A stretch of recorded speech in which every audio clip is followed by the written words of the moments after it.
Bismillahirrahmanirrahim. Assalamualaikum warahmatullahi wabarakatuh. Selamat berjumpa kembali dengan Mapel Usul Fiqh.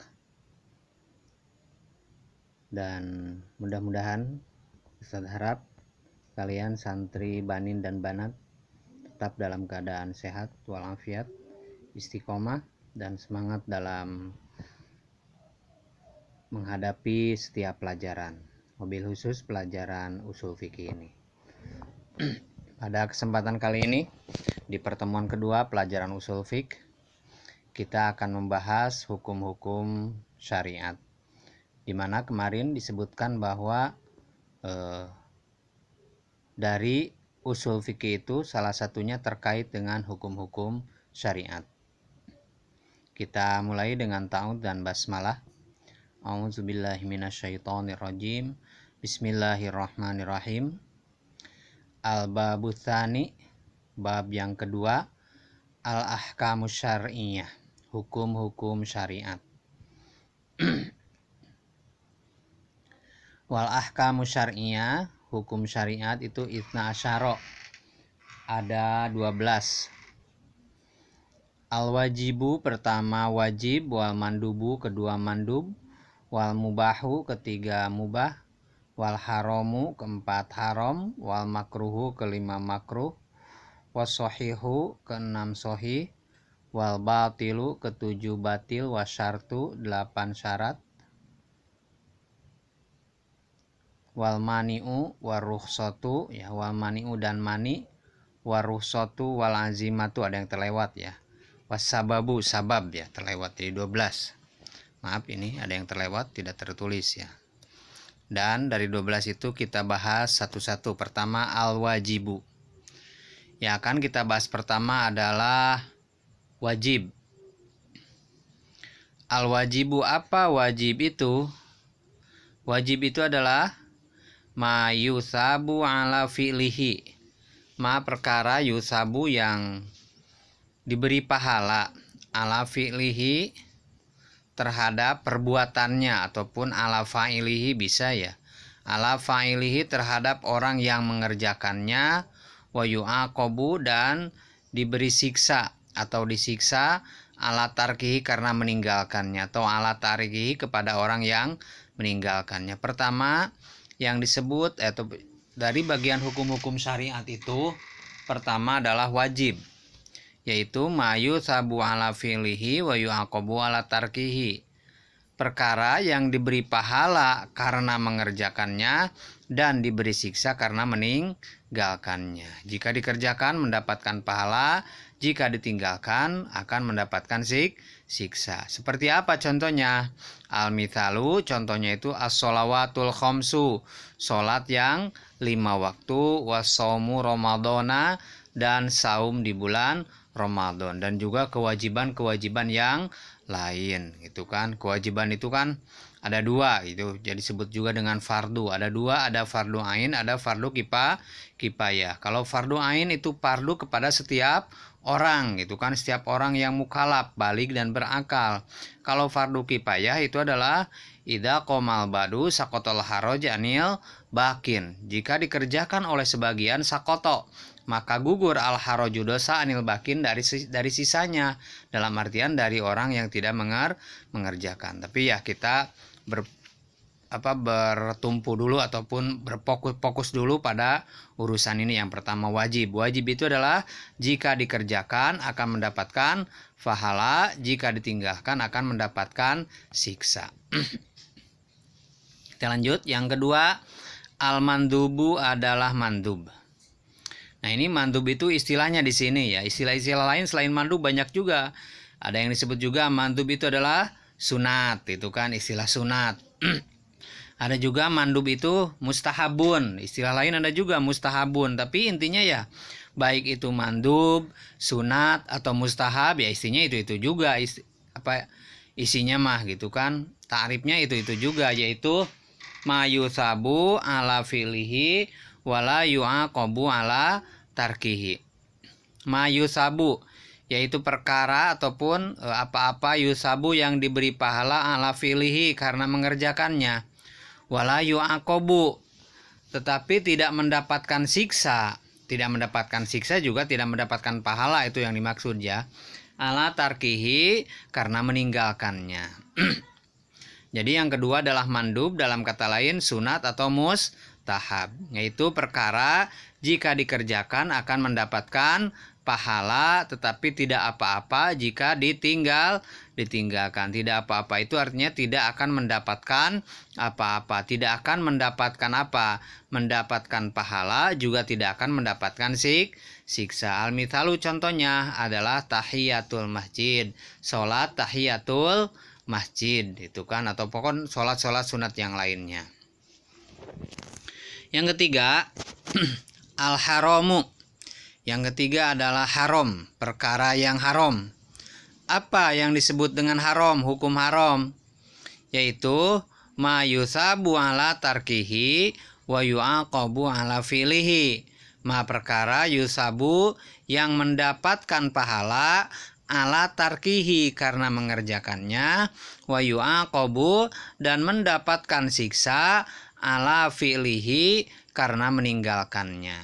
Jadi yang disebut dengan haram adalah perkara yang mendapatkan pahala jika ditinggalkan dan mendapatkan siksa jika dikerjakan. Jadi haram ya, itu yang disebut dengan haram, tidak boleh dikerjakan. Dalam Al-Quran kita banyak ya mendapati perkara-perkara yang haram, dan perkara yang haram itu umumnya disebutkan oleh Allah dengan kalimat nahyi ya, fi'il nahyi.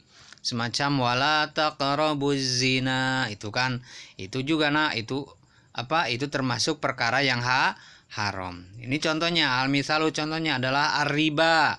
Riba lewat ayatnya wa halallahu al-bai'a wa harramar riba, gitu kan. Allah Ta'ala menghalalkan al-bai'a terhadap jual beli, wa harrama dan Allah telah mengharamkan ar-riba terhadap riba. Contoh yang lainnya adalah wa fi'lul mafsadati, dan pekerjaan-pekerjaan yang mengandung kerusakan ataupun yang bisa membuat kerusakan itu tidak boleh, gitu kan, maka hukumnya menjadi haram.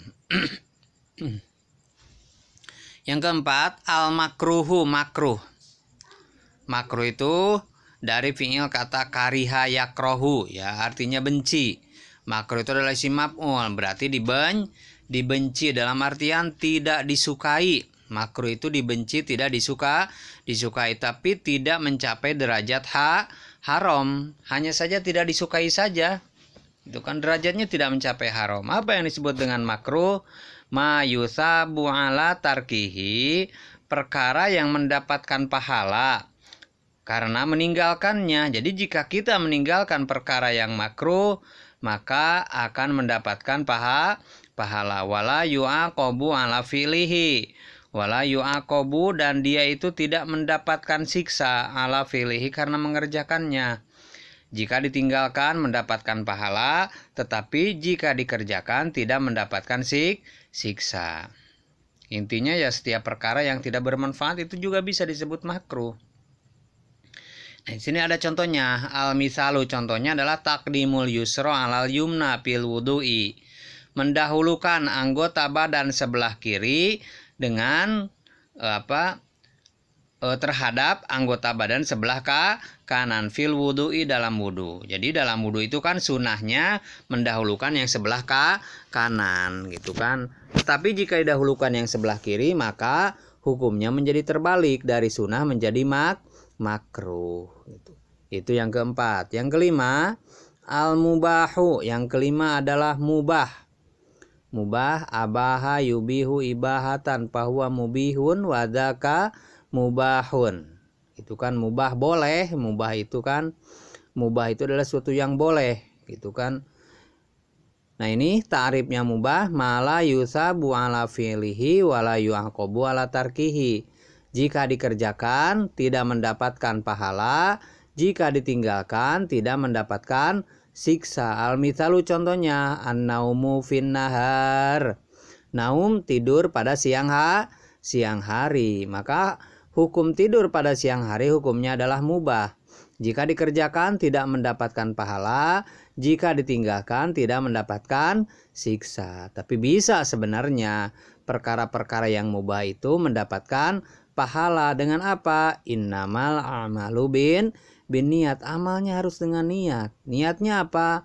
Niatnya karena beribadah kepada Allah. Misalnya kalau kita tidur jam setengah 11 gitu kan, jam setengah 11 atau jam 10, jam setengah 11 ya maaf, jam setengah 11 siang-siang gitu kan, dengan niat kita itu supaya ketika bangun zuhur itu kita dalam keadaan segar bugar, karena malamnya mungkin tahajud dari jam 2 misalnya, tahajud sampai subuh belum tidur sehingga ngantuk terus gitu kan. Karena ngantuk terus akhirnya setengah 11 dia tidur gitu kan, disebut qailulah, tidur siang, bangun zuhur. Maka ketika bangun zuhur itu dia menjadi segarnya. Kalau seperti itu tidurnya, walaupun itu hukumnya apa?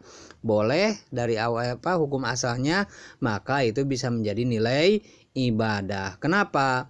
Karena tidurnya dia itu adalah untuk persiapan agar segar ataupun agar mampu melakukan ibadah sholat zuhur dengan khusyuk. Jadi dihukumi mubah itu jika tidak diniati dengan ibadah gitu kan. Ya kalau diniati dengan ibadah ya tentu saja itu hukumnya menjadi apa? Menjadi ibadah niatnya. Ataupun misalnya makan minum itu hukum asalnya apa? Mubah gitu kan. Tapi kalau kita makan dan minumnya supaya kita kuat beribadah kepada Allah Subhanahu wa taala, maka itu bisa menjadi nilai ibadah. Adapun yang keenam ya, as-sadisu yang keenam, as-shahihu adalah sahih. Sahih itu kan, sahih yang disebut sahih itu sah ya, kalau kata orang Sunda itu, bahasa Indonesia juga sama. Sahih itu sah, yaitu ma yajtami'u fihi ruknu wa syartu. Ma yajtami'u fihi ruknu wa syartu. Sesuatu yang berkumpul antara rukun dan syarat. Contohnya ketika sholat itu bisa dikatakan sah atau sahih ketika berkumpul antara rukun dan syarat. Itu kan ketika kumpul antara rukun dan syarat, maka sholat itu menjadi sah atau sahih. Itu kan wudhu juga sama. Bisa sahnya wudhu atau ibadah yang lainnya dari seorang itu ketika kumpul antara syarat dan rukun. Ketika tidak kumpul, hilang salah satunya dari syarat, hilang salah satunya dari rukun, maka ibadahnya tidak sahih atau tidak sah. Contoh misalnya, itu kan kalau dalam sholat dia itu meninggalkan salah satu syarat sholat. Apa syarat sholat? Misalnya syarat sholat itu adalah toharoh, gitu kan, at-toharoh minal hadasaini, toharoh atau suci dari dua hadas. Nah dia itu sholat dalam keadaan tidak berwudu. Itu kan ketika dia sholat dalam keadaan tidak berwudu, maka ketinggalan salah satu syarat sahnya sholat, gitu. Maka tidak sah sholatnya. Ataupun dia ketinggalan salah satu rukun, misalnya rukun tumakninah misalnya. Kan ketika i'tidal itu harus tumakninah orang sholat itu. Ketika i'tidal itu setelah apa? Setelah ruku dia harus berdiri, tumakninah, tenang. Itu kan sukunun ba'da harokatin, diam setelah bergerak, gitu kan, sehingga tetap anggota badan pada tempatnya, tangan tetap, kalau mau di bawah, kalau mau di atas seperti orang yang apa di dada itu ya, seperti orang yang setelah takbiratul ihram boleh, gitu kan. Yang tidak sah itu adalah ketika dia ketinggalan tumaninah, misalnya tangannya selama i'tidal itu dia goyang-goyang, maka dia itu kehilangan salah satu rukun sholat, yaitu tidak tumaninah ketika i'tidal, maka hukumnya sholatnya tidak sah atau tidak sahih. Ini yang ketujuh, al-batilu, batil itu kebalikannya dari sahih, yaitu ma la yajtami'u fihi ruknu wa syartu. Yang disebut dengan batil atau batal adalah ketika tidak berkumpul antara rukun dan syarat, hilang salah satunya. Rukun sholat ada 17 ataupun ada 13 misalnya, hilang itu dari yang jumlah itu salah satunya, dia tidak melaksanakannya, maka ya dia tidak sah sholatnya, tidak sahih dalam artian batal. Itu yang ke-7. Lanjut yang ke-8. Ini dari hukum syariat itu yang ke-8. Dari yang kedelapan, hukum syariat adalah syarat. Apa yang disebut dengan syarat? Syarat itu mayatawaqafu, sesuatu yang menunggu, alaihi kepadanya, sihatu syai'i, sahnya suatu ibadah. Syai' itu artinya ibadah. Sesuatu ibadah bisa sah karenanya. Tapi walaisa, dan bukan hal tersebut juz'un adalah bagian minhu dari ibadah. Jadi yang disebut dengan syarat itu sesuatu yang menjadi penentu sahnya suatu ibadah, tapi bukan bagian dari ibadah itu sendiri. Contohnya seperti apa? Kama ilmutlaki, seperti air yang bersih, air mutlak yang bersih. Air mutlak itu air yang belum diberi nama. Bukan air apa? Air sirup. Bukan air kelapa. Bukan air apa lagi? Bukan air susu. Itu kan air mutlak namanya. Lil wudu'i, untuk wudu. Wasatril aurati, dan menutup aurat. Lis sholati, untuk sholat. Jadi, nah ini yang disebut dengan syarat itu adalah suatu hal yang menjadi penentu syaratnya ibadah, tapi bukan bagian dari ibadah itu sendiri. Contohnya misalnya, ada enggak dalam sholat, rukun sholat misalnya, termasuk diantaranya apa? Suci dari 2 hadas? Enggak, gitu kan? Enggak ada. Ataupun ada enggak rukun sholat itu satrul aurat? Enggak ada. Rukun sholat itu adalah bagian-bagian dari sholat, itu kan? Tidak ada rukun sholat misalnya tadi satrul aurat ataupun toharoh anil hadasaini, toharoh anil hadasaini. Tapi jika kita tidak toharoh anil hadasaini dan tidak satrul aurat, maka sholatnya tidak sah. Itulah yang disebut dengan syarat. Toharotul hadasaini adalah syarat sahnya sholat. Sholat tidak sah jika tidak toharoh. Tapi toharoh itu sendiri bukan bagian dari sholat. Satrul aurat. Satrul aurat itu sholat bisa sah jika kita orang yang sholat atau musolli satrul aurat, menutup aurat. Tapi satrul aurat itu sendiri bukanlah bagian dari sholat. Bukan rukun sholat satrul aurat itu. Maka itulah yang disebut dengan syarat. Selanjutnya yang ke-9, rukhsah. Rukhsah itu adalah dispensasi atau keringanan ya.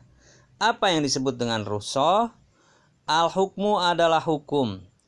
Alladzi yataghayyaru, yang berubah, min su'ubatin, dari sukar, ila suhulatin, menjadi mudah. Kenapa? Ma'a qiyami sababil hukmil asliyi, serta adanya sebabnya hukum asal. Seperti apa? Kazawajil fitri, seperti bolehnya berbuka, lil musafiri, bagi orang yang sedang bepergian. Padahal la yujhiduhu, tidak menyulitkan kepadanya. Kalau dulu orang bepergian wajar tidak saum misalnya, gitu kan? Karena dulu orang bepergian apa? Jalan kaki. Karena dulu orang bepergian naik kuda misalnya, capek. Tapi kalau sekarang orang bepergian itu kan dari Jakarta ke Surabaya, dia naik Argo Bromo, gitu kan? Sebentar saja perjalanannya. Ataupun dari Bandung ke Surabaya naik Argo Wilis, sebentar saja perjalanannya. Di dalam keretanya juga ada apa? Ada AC dingin, enak. Aduh, bisa sambil tiduran, gitu kan? Apakah dia terhalang untuk melaksanakan saum? Enggak. Tapi dia boleh juga untuk apa? Untuk berbuka, karena ya ketentuannya seperti itu, gitu kan? Jadi itulah yang disebut dengan rukhsah. Wa aklil maitati, dan boleh memakan bangkai ya, lil mudhari, untuk orang yang terpaksa. Kalau dalam Al-Qur'annya dikatakan kan dalam ayatnya itu, Famaniturro goiro bagiu wala adin fala itsma alai. Famaniturro, barang siapa yang terpaksa. Goiro bagin, alasannya harus 2. Pertama, goiro bagin, dia itu tidak bugot. Yang dimaksud dengan bugot itu melawan hukum Allah. tidak dengan niat melawan hukum Allah. Wala adin, dan dia tidak berlebihan. Kalau butuhnya makannya hanya sekerat daging, dia tidak makan 1 kilo daging yang haram itu. Itu kan mudhor, itu yang disebut dengan mudhor. Niatnya yang disebut dengan terpaksa itu goiro bagi wala adin. Jangan karena melawan hukum Allah, dan juga jangan karena jangan berlebihan melebihi kebutuhannya. Itu yang dimaksud dengan rukhsah. Jadi rukhsah itu adalah hukum yang berubah dari sukar menjadi mudah karena ada sebab. Sebabnya adalah sebab yang syar'i. Seperti bolehnya berbuka bagi orang yang sedang bepergian, walaupun bepergian itu tidak menyulitkannya. Dan yang kedua, bolehnya makan bangkai bagi orang yang terpaksa. Tapi tadi ya dalam ayatnya syaratnya ada 2 dibolehkannya. Itu pertama goiro bagin, yang kedua wala adin. Yang ke-10 al-azimatu, azimah. Apa yang disebut dengan azimah? Bukan azimat ya, azimat buat sihir, bukan. Ini azimah. Azimah itu adalah aksur rukhsati, kebalikan dari rukhsah. Seperti apa? Al-hukmul ladzi, yaitu hukum alladzi la yataghayyaru, yang tidak berubah, min aslihi, dari asalnya. Kawujubi sholawatil khamsi, seperti wajibnya sholat 5 waktu. Wa hurmati aklil maitati, dan haramnya memakan bangkai, ligoiril mudhari, bagi orang yang tidak dalam keadaan terpaksa. Jadi azimah itu adalah hukum asal, udah. Asal wajib ya wajib, asal sunat ya sunat atau mandub, asal haram ya haram, asal makruh ya makruh, asal mubah ya mubah, tidak ada perubahan. Itu disebutnya azimah. Itu yang ke-10. Yang ke-11 di antara hukum syar'i itu adalah as-sababu, sebab. Itu kan, apa yang dimaksud dengan sebab? Ma yastaljimu wujuduhu wujudul hukmi. Ma yastaljimu, sesuatu yang mengharuskan, wujuduhu, adanya sebab, wujudal hukmi, maaf ya salah nulis lagi, wujudal hukmi, terhadap adanya hukum. Sesuatu yang mengharuskan adanya sebab itu terhadap adanya hukum. Contoh misalnya, di antara sebab tayamum itu dibolehkannya tayamum, di antara sebab dibolehkannya tayamum itu karena tidak ada air. Maka tidak ada air itu menjadi salah satu sebab dibolehkannya tayamum. Ma yastalzimu, gitu kan, tidak ada air itu mengharuskan wujuduhu, adanya sebab, yaitu tidak adanya air. Wujudal hukmi, terhadap adanya hukum, yaitu bolehnya tayamum. Jadi ada hukum bolehnya tayamum itu harus ada sebab. Sebabnya apa? Yaitu tidak ada air, salah satu di antaranya. Itu yang disebut dengan sebab. Yang ke-12, yang terakhir, al-mani'u. Mani'u itu penghalang, ya. Penghalang. Apa yang disebut dengan mani? Ma yastalzimu wujuduhu, ma yastalzimu wujuduhu, sesuatu yang mengharuskan, wujuduhu, adanya sebab, adanya mani, adamal hukmi, ini salah tulis lagi, adamal hukmi, terhadap adanya hukum, au adamas sababi, atau adamal hukmi, terhadap tidak adanya hukum, au adamas sababi, atau terhadap tidak adanya sebab. Itu yang disebut dengan mani. Contohnya apa? Tadi misalnya jika kita sebab, salah satu sebab apa dibolehkannya tayamum adalah adanya air, tidak adanya air. Lalu mani apa? Mani itu kebalikan dari sebab. Jika ada air, maka tidak boleh tayamum. Maka ada air itu menjadi mani. Mani itu di sini apa? Penghalang terhadap bolehnya tayamum. Jadi ma yastaljimu, sesuatu yang merwujuduhu, adanya mani. Maninya apa? Adanya air misalnya kan. Jadi adanya air itu menjadi penghalang terhadap bolehnya tayamum. Itu kan adamal hukmi berarti tidak boleh tayamum karena adanya air. Itu ya yang disebut dengan apa? Mani. Jadi hukum itu semuanya, hukum syariat itu ada 11. Pertama wajib, yang kedua mandub. Mandub itu kata lain dari sunat ataupun mustahab. Yang ketiga haram, yang keempat makruh, yang kelima mubah. Mubah itu sesuatu yang halal, boleh dikerjakan, boleh ditinggalkan.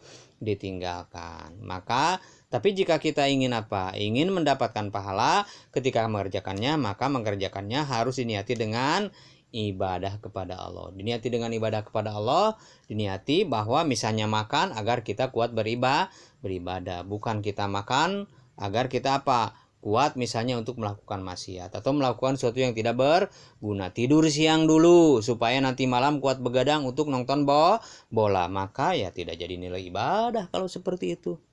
Gak ada nilai ibadah gitu kan. Gak ada nonton bola malam-malam diniatin ibadah. Ibadahnya ke siapa coba? As-sohihu, ya, yang keenam sohi atau sah. Al-batilu, yang ketujuh batil atau batal. Asyartu, yang kedelapan syarat. Ar-rukhsatu rukhsah, yaitu keringanan. Itu kan kita sudah bahas semuanya. Al-azimatu, azimah itu hukum asal. As-sababu sabab. Al-mani'u, dan yang terakhir adalah mani atau penghalang ya. Sampai di sini dulu pertemuan kita. Mudah-mudahan bermanfaat ya bagi kita semua pertemuan ini. Untuk tugasnya kalian menghafal ya dengan sebaik-baiknya. Nanti insya Allah gitu kan akan ada tugasnya, kata orang Sunda, disakalikan gitu tugasnya. Kita tutup dengan pembacaan hamdalah. Alhamdulillahirabbil alamin. Wassalamualaikum warahmatullahi wabarakatuh.